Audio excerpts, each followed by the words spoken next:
Hello everyone, today I'm working on this Alco S1 and this is a little bit of a hard model to find cheap. It's got a lot of details, a lot more than what I'm used to. There's an engineer with the engine cab, all the interior details. I've never had that before. All the little handrails are there. There's one coupler missing, but I know how to fix that. They have these really cool separately applied grab irons. All the handrails are there. There's more grab irons here. The grill on the top here is see-through. So that is magnificent. These are liked by people because they pick up electricity from the outside of the wheels, just like the Kato. So when I'm done with it, it should be a really good runner. It's got all this little lettering here, which is really cool. So it's Pennsylvania Railroad. That's going to go well with my Penn Central stuff. And it's really dusty, so I know how to clean that. But first, let's get it to run. Let's put it on the track and let's find out how it runs now. So let me put some power on that.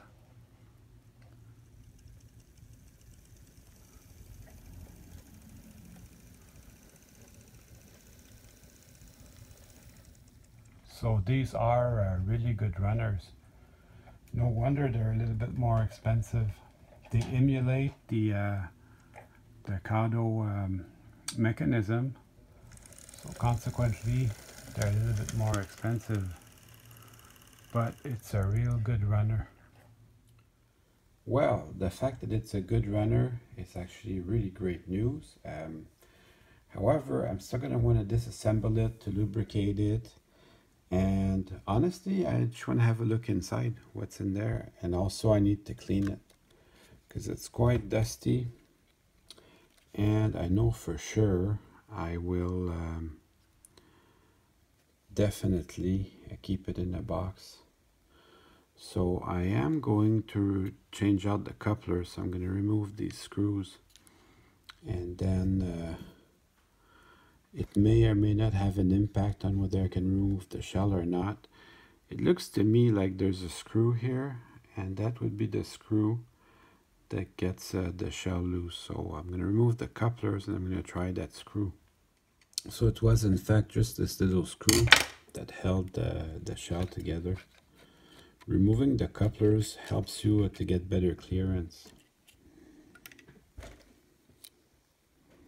Like I said before, this is a real good runner.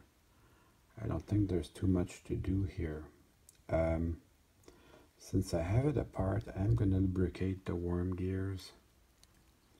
And I'm going to change out the I'm going to remove the side frames, and we're going to clean the wheels as well. You know what they say, if it ain't broke, don't fix it. So I'm just going to add some lubrication here, just to say that I did something. And then while I'm working on my drive, I'm going to put this, clean this up, put it under my tap. I wonder if I could get this interior out. That would be kind of cool. It doesn't look easy. I don't want to risk breaking it. There's a little bit of CA glue here. I don't know if that's from the factory or the previous owner. And one of the handrails is broken as well.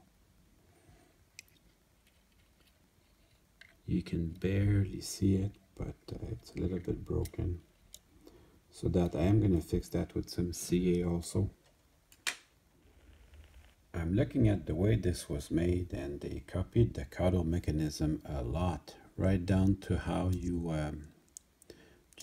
remove the side frames. So there's pins you have to pry down under here. I'm going to do most of it off camera so I don't bore you too much. It is exactly like the Kato. You remove these four little plates there. Then you have access to the gears, and you can remove the side frame. So these gears, they look clean. There's nothing to do here, I don't think. But I'm gonna remove the wheels so I can take a look at it.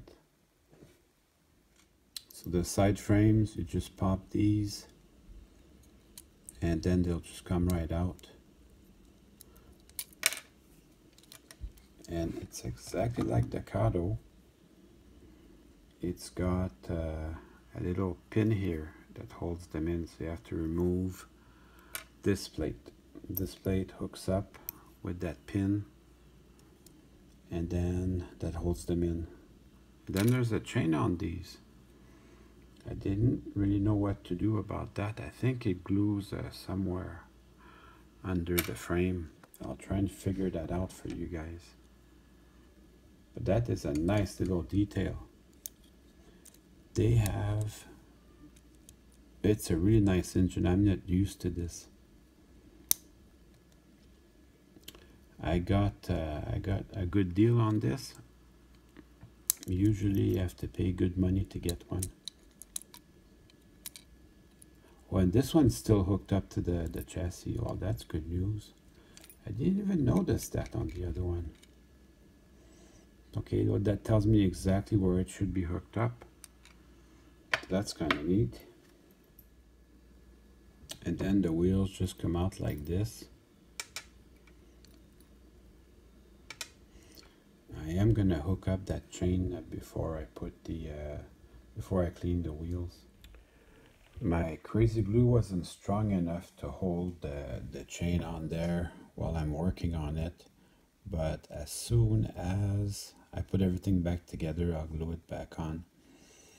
So the wheels are not too badly dirty. There's still a little bit though, so definitely worth getting them out and cleaning them. But that was an amazing runner before, so this can only help. Do you guys find that weird that Lifelike would reverse engineer the Kato and do the exact same type of drive? For my side of that, I'm just glad I can get another really cool, really good running engine. So for me, as far as I'm concerned, I'm glad I got a good running engine and there's more choice out there. But still, Katos, they've always been the ones to try and catch up to. And let's not forget that while Lifelike is copying them, they're out there innovating. Some of the newer N-scale engines I've had, they have suspensions now. So like every time I turn around, the hobby brings something new. Something new and interesting. So these were quite a bit dirty. Although the engine ran beautifully, that's a testimony to how good these are.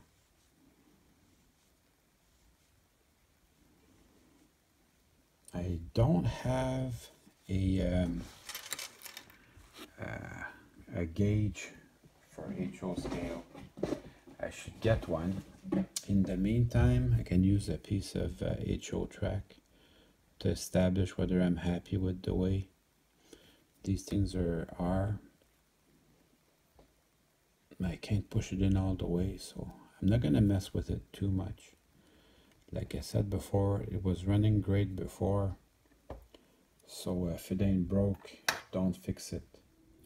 I saw a super nice video the other day from Labelle, and they explained that the oil conducts electricity. So you can put just a drop on the axles, and that will help you out, and it'll conduct electricity. So the two side frames just snap into place, and then this little block will come in and it will snap into place also, and it will hold your side frames together.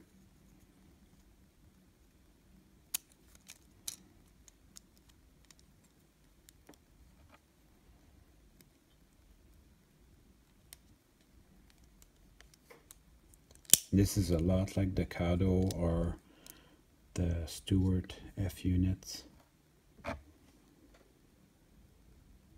Beautiful. And then I do test them out every step of the way. That way I'm sure that I didn't screw up.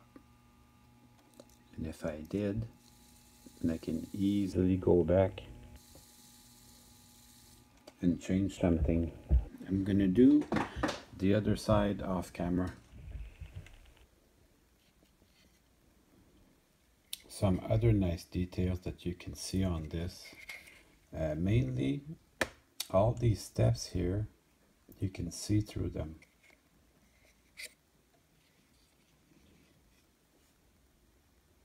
So all the see-through steps, that is a dead giveaway that this is the lifelike Proto 2000.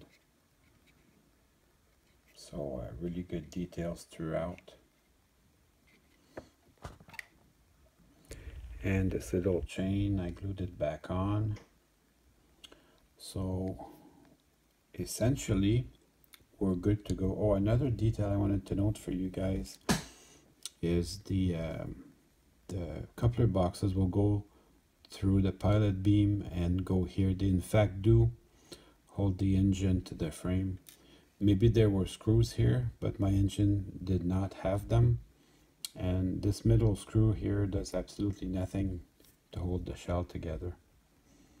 So now I just want to try it on the track just to make sure that everything's good, and then I can put the shell back on. So this was always a good runner, so I was expecting it to run well, and it does. The only thing further maybe I'd like to work on is the little backup light doesn't work. So that I'm gonna have to spend some time working on.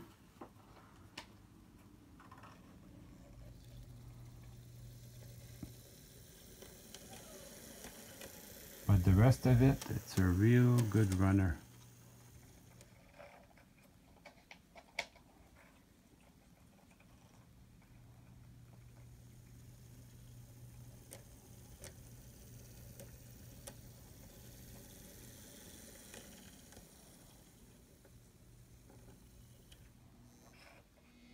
So the light does work if I put power to it. There's probably something wrong with the little circuit board here. But because everything's in such good shape, I'm not gonna take it apart and mess with it. I think this is gonna be fine to run it like that. So I'm just gonna put the shell back on it, and then the couplers, and then we can enjoy it.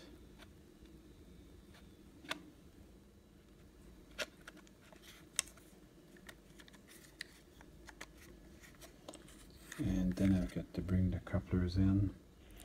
I've got some nice KDs, and they look good and they run good.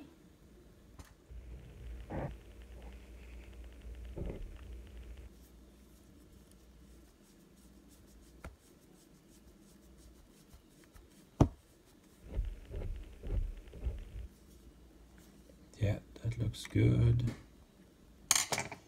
And then that's it. And now it's time to run some trains.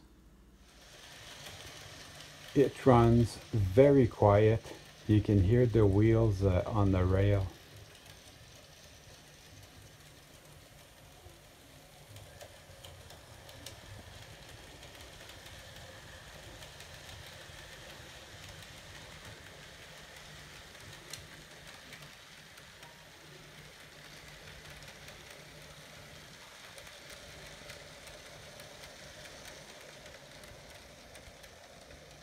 So that was definitely a good purchase. Really happy to run this.